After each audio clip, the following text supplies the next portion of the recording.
Hello बच्चों, एक बार फिर से स्वागत है आप सभी का हमारे YouTube चैनल पर। हम लोग रिवीजन क्लासें देख रहे थे और आज हम लोग जिस चैप्टर का रिवीजन कर रहे हैं वो है चैप्टर सेकंड। तो आज हम लोग कौन से चैप्टर का रिवीजन कर रहे हैं? सेकंड चैप्टर का रिवीजन कर रहे हैं। इस चैप्टर के रिवीजन के अंदर हम लोग किस किस को देखेंगे? तो एक तो हम लोग देखने वाले हैं विभव को, और दूसरा हम लोग जो देखने वाले हैं वो देखने वाले हैं धारिता को। ठीक है, चैप्टर जो है वो क्या है? वो है स्थिर विद्युत विभव तथा धारिता। स्थिर विद्युत विभव तथा धारिता, ये अपना चैप्टर है और इसके अंदर दो पार्ट हम लोग देखेंगे। एक पार्ट होगा विभव का और दूसरा पार्ट होगा किसका? धारिता का। तो विभव और विभवांतर से शुरुआत करते हैं चैप्टर की। विभवांतर तथा विभव। विभवांतर क्या होता है, विभव क्या होता है? तो देखिए, सबसे पहले बात कर लेते हैं विभवांतर की। विभवांतर का मतलब है जैसे आपके पास में कोई दो पॉइंट है, जैसे ये पॉइंट बी है और ये पॉइंट क्या है? ए है। किसी परीक्षण आवेश को आप लोग क्या करते हो? पॉइंट बी से लेकर के आते हो कहाँ तक? पॉइंट ए तक। कहाँ से कहाँ तक लेकर के आ रहे हो? बी से ए तक लेकर के आ रहे हो। तो विभवांतर कितना होगा? V A minus V B होगा। ठीक है, किसके बराबर होगा? तो ये डब्ल्यू अपॉन क्यू जीरो के बराबर होगा। किसके बराबर होगा? डब्ल्यू अपॉन क्यू जीरो के बराबर होगा। इसका मतलब इसकी परिभाषा क्या बनती है कि किसी विद्युत क्षेत्र में स्थित किसी एकांक धनावेश को, विद्युत क्षेत्र में स्थित किसी एकांक धनावेश या एकांक धनावेश परीक्षण आवेश को विद्युत क्षेत्र के एक बिंदु से दूसरे बिंदु तक ले जाने में किया गया कार्य क्या कहलाता है? किया गया कार्य कहलाता है विद्युत विभवांतर। ठीक है, एक बिंदु से दूसरे बिंदु तक ले जाने में किया गया कार्य क्या कहलाता है? विभवांतर कहलाता है। ठीक है, ये होता है विभवांतर। और अगर हम लोग कहाँ से आ रहे हैं? अनंत से आ रहे हैं, यानी जिस आवेश को लेकर के आ रहे हैं वो कहाँ पर स्थित है? अनंत से है। तो एकांक धनावेश को अनंत से विद्युत क्षेत्र के किसी बिंदु तक लाने में किया गया कार्य क्या कहलाता है? विद्युत विभव कहलाता है। यानी जो बिंदु बी है वो अगर कहाँ हो? अनंत पर हो, तो कितना होगा? डब्ल्यू अपॉन क्यू जीरो होगा। ठीक है, अनंत पर विभव जो है उसका मान कितना होता है? जीरो होता है। तो वी ए बराबर होता है डब्ल्यू अपॉन क्यू जीरो। ठीक है, कुल मिलाकर के आप लोग बोल सकते हो वी इक्वल क्या होता है? W upon Q zero. ये किसका सूत्र है बच्चों? ये विद्युत विभव का सूत्र है। विभवांतर का क्या आता है? V A minus V B बराबर डब्ल्यू अपॉन क्यू जीरो, और वी बराबर आता है डब्ल्यू अपॉन क्यू जीरो, विभव का सूत्र। मात्रक क्या होता है बच्चों? तो कार्य का मात्रक क्या होता है बच्चों? जूल होता है। और आवेश का मात्रक क्या होता है? कुलाम होता है। तो जूल बटा कुलाम किसका मात्रक है? विद्युत विभव का मात्रक है। अन्य नाम क्या है इसका? तो अन्य नाम है बच्चों इसका वोल्ट। ठीक है, अन्य नाम क्या है? वोल्ट। तो विभव और विभवांतर के लिए एक ही मात्रक काम में आता है, कौन सा?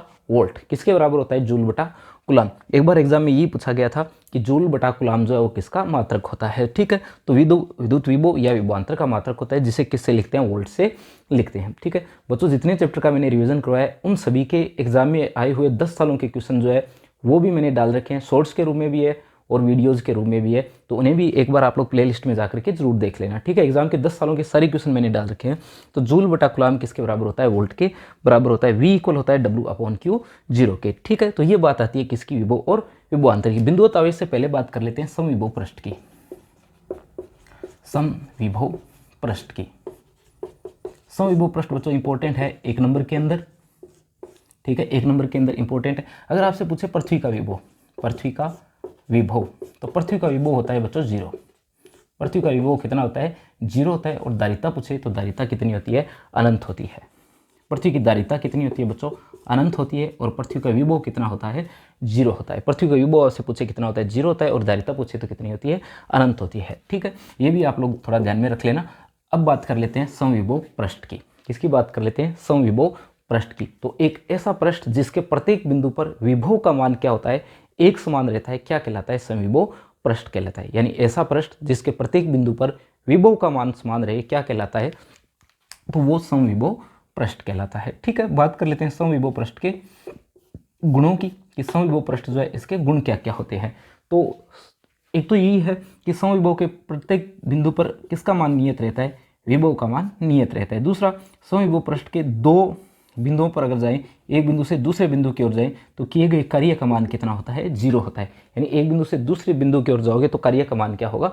जीरो होगा। ठीक है, और समविभव पृष्ठ की विद्युत क्षेत्र रेखाएं जो होती है वो क्या होती है? पृष्ठ के लंबवत होती है। ठीक है, विद्युत क्षेत्र रेखाएं क्या होती है? पृष्ठ के लंबवत होती है। इंपॉर्टेंट गुण जो है वो क्या होता है कि दो समविभव पृष्ठ आपस में कभी नहीं काटते। ये क्या है, असमभव है।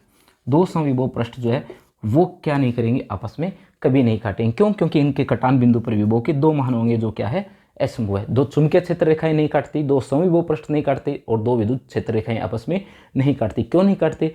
जैसे विद्युत क्षेत्र रेखा इसलिए नहीं काटती क्योंकि विद्युत क्षेत्र के दो मान हो जाएंगे, चुंबकीय क्षेत्र रेखा इसलिए नहीं काटेगी, चुंबकीय क्षेत्र के दो मान हो जाएंगे, और समविभव पृष्ठ इसलिए नहीं काटते कि जो विभव है उसके भी कितने मान हो जाएंगे, दो मान हो जाएंगे। ठीक है, ये बात आती है किसकी, समविभव पृष्ठ की। आगे बात कर लेते हैं हम लोग,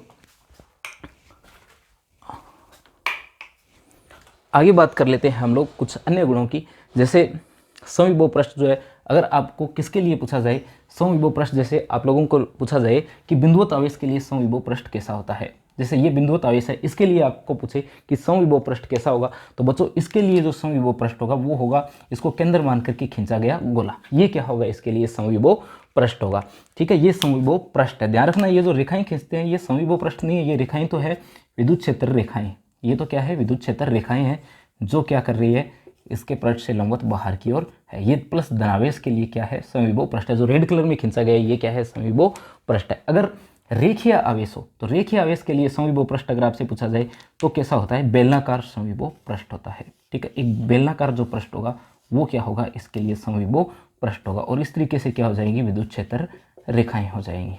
ये क्या हो जाएगी, इस पर विद्युत क्षेत्र रेखाएं हो जाएगी। ठीक है, ये विद्युत क्षेत्र रेखाएं जिन्हें तीर से बना रखा है। बाकी समविभव पृष्ठ कौन सा है, जो बेलनाकार है वो क्या है, समविभव पृष्ठ है। अगर आपसे पूछा जाए कि समांतर प्लेटों की वजह से कैसा होगा, जैसे ये एक प्लेट है, ये एक प्लेट है, इसके लिए अगर पूछा जाए समविभव पृष्ठ तो इन्हीं के समांतर एक प्लेट होगी जो क्या होगी, समविभव पृष्ठ होगी। यानी दोनों साइड ये मान लें कि आपके पास में क्या है, दो प्लेटें हैं, उनके मध्य अगर आपसे पूछा जाए समविभव पृष्ठ कैसा होगा, तो समान आकृति की जो समांतर प्लेटें हैं वो सभी क्या करेगी, समविभव पृष्ठ का निर्माण करेगी। तो यहाँ ये क्या है, समविभव पृष्ठ है। आवेशों के युग्म के लिए पूछा जाए, जैसे दो धनावेश आपको दे दे और इनके लिए पूछे तो समविभव पृष्ठ कैसे होंगे, इस प्रकार से बिंदुवत रेखाएं जो होगी वो क्या होगी, समविभव पृष्ठ होगी। इस तरीके से समविभव पृष्ठ बनेंगे, लगातार बनते जाएंगे बच्चों। ध्यान रखना, दो समविभव पृष्ठ आपस में काटने नहीं चाहिए इस तरीके से। ठीक है, और एक इनका कॉमन आ जाएगा इस तरीके से, तो ये जो पृष्ठ होगा वो क्या होगा, इनके लिए समविभव पृष्ठ होगा। अगर एक प्लस एक माइनस हो तो अलग अलग इस तरीके से डॉटेड लाइन बच जाएगी आपके पास में इस तरीके से, तो ये क्या है, इनके लिए समविभव पृष्ठ है। ठीक है, तो इंपॉर्टेंट कौन सा है, एक तो बिंदुवत आवेश वाला इंपॉर्टेंट है और एक आपके लिए जो रेखीय आवेश वाला है ये इंपॉर्टेंट है। इन दोनों को ठीक ढंग से देख लेना कि इनके लिए समविभव पृष्ठ कैसा बनता है। उसके बाद में ये दो प्रकार के भी समविभव पृष्ठ आपके पास में। ठीक है बच्चों, बोर्ड पर जितनी चीज़ें हैं सारी चीज़ें इंपॉर्टेंट लिखी गई है। ठीक है, आगे चलते हैं बच्चों। अब बात कर लेते हैं बिंदुवत आवेश की और विद्युत द्विध्रुव की। बिंदुवत आवेश, विद्युत द्विध्रुव की बात कर लेते हैं। एक तो बात कर लेते हैं बिंदुवत आवेश के लिए, बिंदुवत आवेश के लिए एक बात कर लेंगे हम, इसके बाद में विद्युत द्विध्रुव के लिए एक इसमें बात कर लेंगे, ई और वी में संबंध। ठीक है, ये दो टॉपिक ये देख लेंगे और लास्ट जो बात कर लेंगे वो कर लेंगे हम लोग विद्युत स्थितिज ऊर्जा की। ठीक है, तो इतना आज हम लोग क्या करने वाले हैं, रिवीजन करने वाले हैं। तो बिंदुवत आवेश के लिए अगर आपसे पूछा जाए कि विद्युत विभव का मान क्या होता है, तो देखिए आपको क्या करना होगा। सबसे पहले एक बिंदुवत आवेश मानना पड़ेगा। जैसे यहाँ पर क्या एक बिंदुवत आवेश है और इससे स्मॉल आर दूरी पर, इससे स्मॉल आर दूरी पर कोई पॉइंट पी है जिस पर आपको क्या करना है, विभव का मान ज्ञात करना है। तो इसके लिए देखिए आपको क्या करना पड़ेगा, इसके लिए सबसे पहले अपने विभव का मान ज्ञात करना है। तो आपको कहाँ से आना पड़ेगा, अनंत से आ नहीं सकते, इसलिए यहीं पर क्या करते हैं, एक पॉइंट ए लेते हैं जो इससे कितनी दूरी पर स्थित है। अगर इसे ओ माने तो ओ से कितनी दूरी पर स्थित है, स्मॉल एक्स दूरी पर स्थित है। और अपने ए से कहाँ तक आ जाते हैं, बी तक आ जाते हैं। ए से कहाँ तक आ जाते हैं, बी तक आ जाते हैं। तो ए से बी तक अगर आएंगे तो मान लेते हैं वो कितना विस्थापित हो रहा है, dx विस्थापित हो रहा है। कितना विस्थापित हो रहा है, dx विस्थापित हो रहा है। ठीक है, तो ए से बी तक आने के लिए कार्य का मान ज्ञात कर लेंगे और फिर उसका क्या कर देंगे, समाकलन कर देंगे अनंत से लेकर के आर तक। तो वो आ जाएगा बिंदुवत आवेश के लिए विभव का मान कितना होता है बच्चों, KQ/R होता है। विद्युत क्षेत्र का मान KQ/R² होता है। देखिए व्युत्पन्न कैसे करेंगे।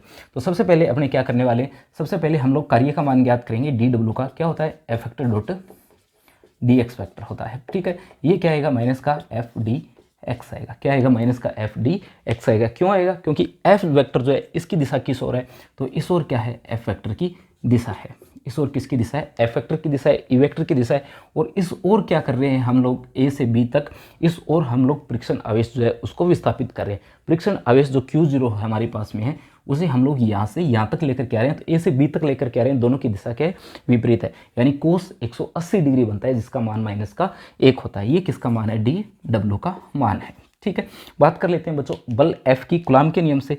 तो कूलॉम के नियम से F का मान कितना आएगा, K Q ये वाला और Q0 परीक्षण आवेश वाला, दूरी कितनी है दोनों के मध्य, x, तो इसकी क्या आ जाएगी, स्क्वायर आ जाएगी। ये मान अगर अपने समीकरण 1 में रख दें तो DW बराबर देखिए कितना आएगा, माइनस का K Q0 x स्क्वायर और dx आएगा। ठीक है, समाकलन कर देते हैं बच्चों W के लिए, कहाँ से कहाँ तक, अनंत से r तक, K Q0 x स्क्वायर, ठीक है, और साथ में क्या है, dx है। तो अब आपको पता है कि कौन सी टर्म बाहर आ जाएगी, ये ऊपर वाली जो टर्म है ये कांस्टेंट है, बाहर आ जाएगी। तो W इक्वल क्या बनेगा, W इक्वल बनेगा माइनस का K Q0, ये Q है बच्चों, ये Q0 है, अंदर क्या बचा है, 1/x स्क्वायर और dx। ठीक है, अनंत से r तक क्या कर रहे हैं, इसका समाकलन करें। 1/x स्क्वायर का समाकलन क्या होगा, तो बच्चों इसका समाकलन होगा माइनस का 1/x, कितना होगा, K Q0 और माइनस का 1/x, ये क्या होगा, इसका समाकलन होगा कहाँ से कहाँ तक, अनंत से r तक। समाकलन कैसे किया है बच्चों, तो देख लो, x की पावर -2 लिख लेंगे इसे, ठीक है, कितना लिख लेंगे, x की पावर -2, समाकलन करेंगे n+1 लगेगा, -2 + 1 लगेगा, ऊपर बचेगा x की पावर -1, इसे क्या लिख सकते हैं, 1/x लिख सकते हैं। ठीक है, ये क्या किया हम लोगों ने, x स्क्वायर का समाकलन किया है। ठीक है, तो ये समाकलन हो गया, W इक्वल माइनस बाहर आएगा तो क्या बनेगा, प्लस का K Q0 और ये बचा 1/x अनंत से r, x की जगह r रखें तो W इक्वल क्या बनेगा, K Q0/r, और ये अनंत रखेंगे वो वैल्यू कितना आ जाएगी, 0 आ जाएगी। विभव की परिभाषा से V क्या होता है, W/Q0, तो यहाँ से Q0 से ये वाला Q0 क्या हो जाएगा, कैंसिल, V इक्वल क्या बचेगा बच्चों, KQ/R, KQ/R, यानी V और R में क्या संबंध है, तो एक दूसरे के व्युत्क्रमानुपाती है। बच्चों अगर ग्राफ खींचा जाए तो ग्राफ किसका आएगा, व्युत्क्रमानुपाती का ग्राफ आएगा, ये V है और ये क्या है, R है। ठीक है, ये इनके मध्य क्या आएगा, ग्राफ आएगा। बच्चों अगर कंपैरिजन के लिए बोला जाए कि विद्युत क्षेत्र के लिए भी ग्राफ खींचिए साथ में, तो विद्युत क्षेत्र के लिए ऐसा ग्राफ आएगा, क्योंकि E जो है वो क्या होता है, 1/r² होता है, E जो है वो क्या होता है, 1/r² होता है, और जो V होता है वो क्या होता है, 1/r होता है, व्युत्क्रमानुपाती होता है R V के, यानी V जो है उसके लिए R व्युत्क्रमानुपाती होता है और E के लिए क्या होता है, r² व्युत्क्रमानुपाती होता है। इस ग्राफ का ढाल क्या है, ज़्यादा है, तो ये ग्राफ थोड़ा क्या आ जाएगा, इससे नीचे आ जाएगा। ठीक है, ई वाला ग्राफ क्या आ जाएगा, इससे नीचे आ जाएगी। ये टॉपिक था बच्चों बिंदुवत आवेश के लिए विद्युत विभव का मान। ये भी इंपॉर्टेंट टॉपिक है बच्चों, बिंदुवत आवेश के लिए विद्युत विभव का मान किस प्रकार से ज्ञात करते हैं। आगे देखिए, अपनी चेकलिस्ट जो बना रखी है मैंने साइड में, उसके अंदर अगला टॉपिक आता है विद्युत द्विध्रुव के कारण विभव का मान। ठीक है, अगला टॉपिक क्या आता है, विद्युत द्विध्रुव। विद्युत द्विध्रुव के कारण अगर आपसे पूछा जाए विद्युत विभव का मान, तो आपको क्या करना है, सबसे पहले आपको एक विद्युत द्विध्रुव बनाना है।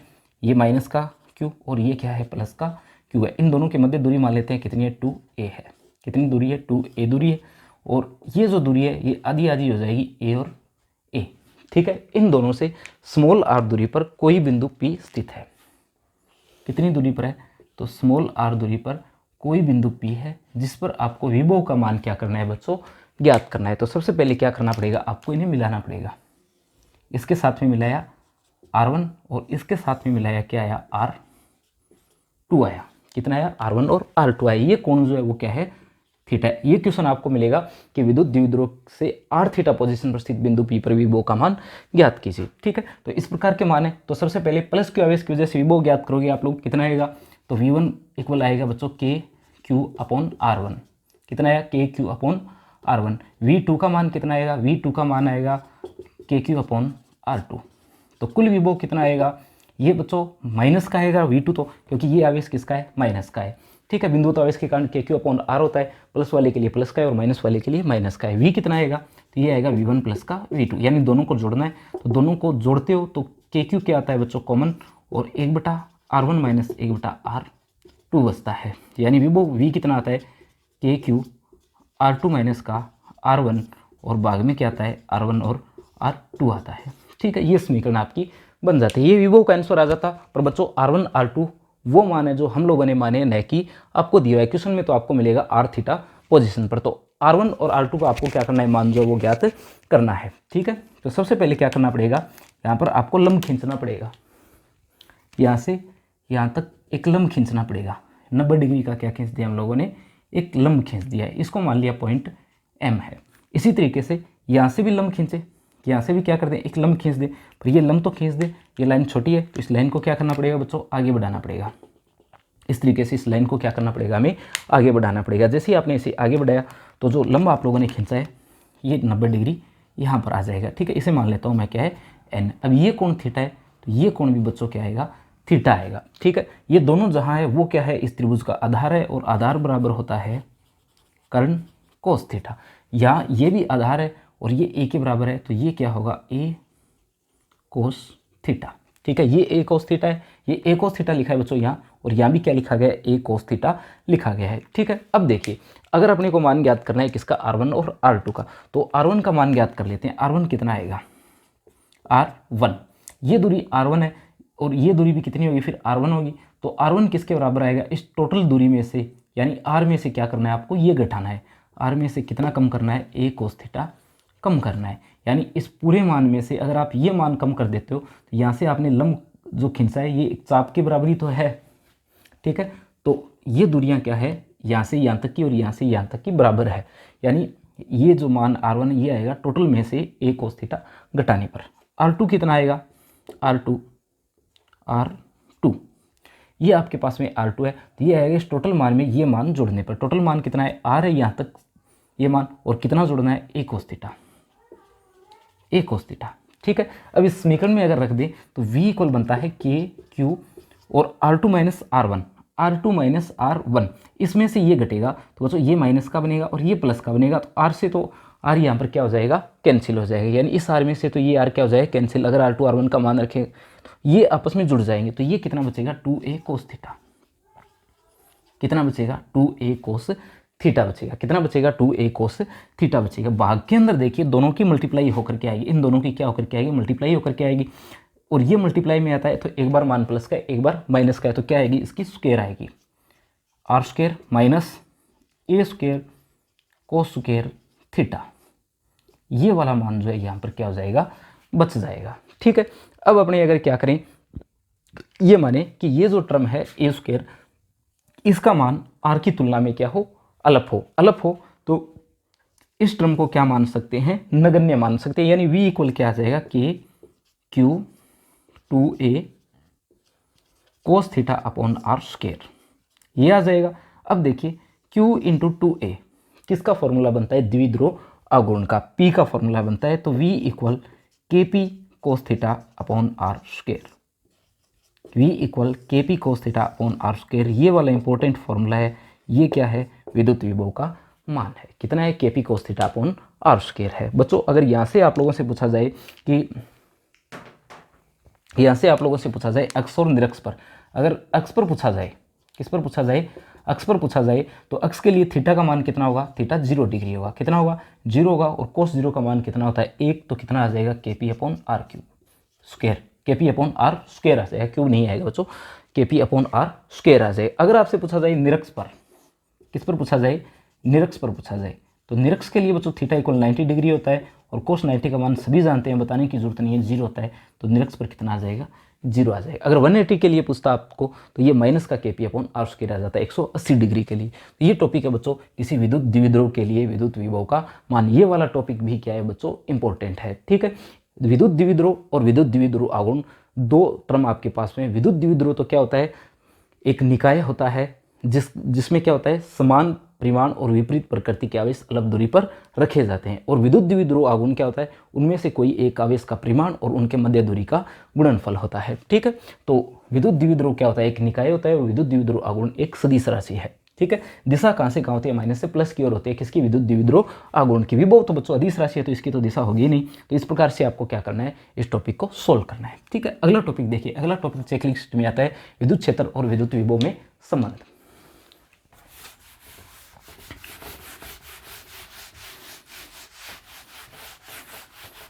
देखिए विद्युत क्षेत्र और विद्युत विभव में संबंध, एक सदिश राशि है विद्युत क्षेत्र तो, और विद्युत विभव क्या है, अदिश राशि है। यदि इनमें संबंध पूछा जाए तो आपको क्या करना है, मान लेना है आपको कि एक परीक्षण आवेश Q0 रखा हुआ है। किसके अंदर रखा गया है बच्चों, कोई दो समविभव पृष्ठ है ए और बी। ए और बी क्या है बच्चों, दो समविभव पृष्ठ है। ये इसके नहीं है, कहीं और आवेश स्थित है, उनके समविभव पृष्ठ है और उनके मध्य दूरी कितनी है, dr दूरी है। ठीक है, और इसके लिए आप इसे इस साइड लेकर के जा रहे हो और विद्युत क्षेत्र की दिशा इस पर किस ओर है, इस ओर है। ठीक है, और आप इसे क्या कर रहे हो, दूसरी ओर लेकर के जा रहे हो। ठीक है, ये क्या है, आपका R है। तो इस तरीके से आपको क्या करना है, इसका डायग्राम बनाना है। अब देखिए आपके पास में W के दो मान आएंगे। एक तो आएगा माइनस का Q0 dV, क्या आएगा, माइनस का Q0 dV आएगा। ये कहाँ से आएगा, V इक्वल W/Q से। फॉर्मूला क्या होता है, V इक्वल W/Q। वहाँ से कितना है, dW equal minus Q0 dV। Minus इसलिए कि इस तरफ जा रही है तो विभव में क्या आ रही है, कमी आ रही है। एक dW का फॉर्मूला क्या आता है, तो ये आता है बच्चों, सभी जानते हैं, F vector dot dr vector dot dr vector. खोलें इसे तो क्या बनता है, F dr cos theta, F dr cos theta. जिस ओर बल लग रहा है उसी ओर विस्थापन है, इसलिए क्या है, ये मान प्लस का है। ये भी किसका मान है, dW का मान है। F इक्वल क्या होता है, Q0 E होता है। F इक्वल QE फॉर्मूला होता है बच्चों। तो ये दोनों समीकरण जो है वो क्या है, एक दूसरे के बराबर है। दोनों समीकरण क्या है, एक दूसरे के बराबर है, तो बराबर रख सकते हो बच्चों इनको। तो ये मान आपस में क्या हो जाएगा, कैंसिल हो जाएगा। यानी आपके पास में बचेगा माइनस का dV बराबर E dr कोस थीटा। यानी E कोस थीटा का जो मान है, E कोस थीटा वो कितना आ जाता है, माइनस का dV/dr आ जाता है। ठीक है, क्या आ जाता है, माइनस का dV/dr आ जाता है। इसे आप ये भी लिख सकते हो, ER इक्वल माइनस का dV/dr। ठीक है, ER जो है ये किसके बराबर है, तो ER E कोस थीटा के बराबर है। ये बता रहा है कि E का R की दिशा में क्या है, ये घटक है। जिस ओर इसे लेकर के जा रहे हैं इस तरफ अगर मैं इसका घटक लूँ E का, तो क्या आएगा बच्चों, इस तरफ घटक आएगा इसका E कोस थीटा। इसीलिए E कोस थीटा की जगह क्या लगती है, ER रख दिया है। अगर आप क्या करें, सदिश रूप में इन्हें लिखना चाहिए तो विभव तो एक अदिश राशि होती है, इसलिए अपने अलग अलग दिशाओं में इसके घटक लेने पड़ेंगे। जैसे x दिशा में इसका घटक क्या आता है, EX आता है। इसका क्या आएगा, तो अपने को इसका क्या करना पड़ेगा, आंशिक अवकलन करना पड़ेगा, del/del x। ठीक है, या करली v/x बोलते हैं इसे, माइनस का del v/del y। और EZ इक्वल क्या बनता है, माइनस का del v/del z बनता है। E वेक्टर का फॉर्मूला क्या होता है बच्चों, ये होता है EX i cap EY j cap और EZ k कैप। सारे मान रख दे। EX का अगर रखें माइनस का del v/del x, ये i कैप है, माइनस का del v/del y, ये क्या है, j कैप है, माइनस का del v/del z, ये क्या है बच्चों, k कैप है। किसका मान है, E वेक्टर का मान है। तो E वेक्टर किसके बराबर आएगा, माइनस का del/del x i cap, del/del y j cap, del/del z k cap. बाहर कौन आएगा, v आएगा। ये जो टर्म है बच्चों इसे ग्रेडियंट बोला जाता है। तो ये क्या बन जाएगा, माइनस का ग्रेड वेक्टर v बन जाएगा। ग्रेडियंट एक सदिश राशि होती है बच्चों, तो इसे आप ये भी लिख सकते हो, E vector equal gradient v minus के साथ में। ये सिंबल है ग्रेडियंट का, उल्टा जो त्रिभुज बना रखा है ये ग्रेडियंट का सिंबल है। ठीक है, तो ये आता है E और V में संबंध। एक सदिश राशि एक अदिश राशि, इसलिए अपने आंशिक अवकलन वाली टर्म को काम में लिया और ग्रेडियंट को काम में लिया है। ठीक है, ये बच्चों E और V में संबंध का टॉपिक है। ये भी इंपॉर्टेंट टॉपिक्स में से आता है, पर इससे ज़्यादा इंपॉर्टेंट है जो पीछे मैंने टॉपिक कराया विद्युत द्विध्रुव वाला। ठीक है, अब देखिए लास्ट टॉपिक की बात कर लेते हैं, फर्स्ट पार्ट की इसके। तो देखिए लास्ट टॉपिक क्या आता है इसमें बच्चों। फिर से बता दूं कि जो क्वेश्चंस है 10 सालों के आए हुए उनकी प्लेलिस्ट मैंने अलग से बना दी है। सभी के मैंने शॉर्ट्स बना दिए और सभी के वीडियो भी मैंने बना दिए। शॉर्ट्स अगर आप 1 मिनट में देखना चाहो तो सारे क्वेश्चन एक साथ भी मिल जाएंगे। ठीक है बच्चों, वीडियो को शेयर जरूर करते रहना। और लास्ट टॉपिक आता है अपने आवेशों के निकाय की स्थितिज ऊर्जा। स्थितिज ऊर्जा, ठीक है, स्थितिज ऊर्जा क्या होती है, तो स्थितिज ऊर्जा आवेशों के निकाय की स्थितिज ऊर्जा उस ऊर्जा के बराबर होती है जो उन आवेशों को किसी और स्थिति से उनकी वर्तमान स्थिति तक लाने में जो कार्य किया जाता है वो किसके रूप में स्टोर हो जाता है, तो आवेशों के निकाय की स्थितिज ऊर्जा के रूप में स्टोर हो जाता है। जैसे आपको ऐसा एक निकाय बनाना है, ऐसा क्या करना है, आपको एक निकाय बनाना है। तो ऐसा निकाय पहले तो होगा नहीं, ठीक है, आपको बनाना पड़ेगा। तो ऐसा निकाय बनाने के लिए आप लोग आवेशों को कहाँ से लेकर के आओगे, ऐसा निकाय तो बच्चों आपको बनाना है। आवेश आपको लेकर के आने पड़ेंगे अनंत से। जैसे आपके पास में ये सिर्फ पॉइंट है ए और बी, सबसे पहले आप लोग अनंत से किसे लेकर के आ रहे हो, Q1 को लेकर के आ रहे हो। पर Q1 का विरोध करने वाला कोई नहीं है, तो W का मान कितना हुआ, 0। अब आपके पास में ऐसा निकाय है, ए और बी दूरी तो आ रही, दूरी कितनी है इनके मध्य, आ रहे, यहाँ एक आवेश रखा गया है Q1। अब आप Q2 को कहाँ से लेकर के आ रहे हो बच्चों, अनंत से लेकर के आ रहे हो, अनंत से Q2 को लेकर के आ रहे हो। पर बच्चों अब आपको यहाँ करना पड़ेगा कार्य, क्योंकि ये आवेश क्या करेगा, इसके आने का विरोध करेगा, तो इसके विभव के कारण आपको कार्य करना पड़ेगा। कार्य W किसके इक्वल होता है, QV के इक्वल होता है, QV के इक्वल होता है। तो बाद में वो आता है जिसे आप लोग लेकर के आ रहे हो, तो W किसके बराबर रहेगा, Q2V के। ठीक है, तो V का मान क्या है, इसके विभव का मान कितना है, इसके विभव का मान है KQ/R, आवेश 1 है तो KQ1/R। ठीक है, तो W का मान कितना आ गया, KQ1Q2/R, KQ1Q2/R। ठीक है, कुल कार्य कितना आया, तो W1 + W2, ये क्या है बच्चों, W2 है। W1 का मान 0 है और इसका कितना है, KQ1Q2/R। ठीक है, तो W कितना आ गया बच्चों, W आ गया KQ1Q2/R, और ये क्या है, इसकी स्थितिज ऊर्जा है, तो KQ1Q2/R, ये क्या आ गया बच्चों, स्थितिज ऊर्जा का मान आ गया। ठीक है, मात्रक क्या होता है इसका, ऊर्जा है, ऊर्जा का मात्रक जूल ही होता है, परंतु स्थितिज ऊर्जा का मात्रक इलेक्ट्रॉन वोल्ट के रूप में हम लोग लेते हैं। किसके रूप में लेते हैं, इलेक्ट्रॉन वोल्ट के रूप में लेते हैं। इस प्रकार से आप लोगों को अगर 3 निकाय 4 निकाय भी दिए हुए हो तो आप लोग कार्य का मान ज्ञात कर सकते हो। यहाँ विरोध करने वाला एक है, तो अगर 3 निकाय के लिए सोल्व करना चाहो तो ये टर्म तो सेम होगी।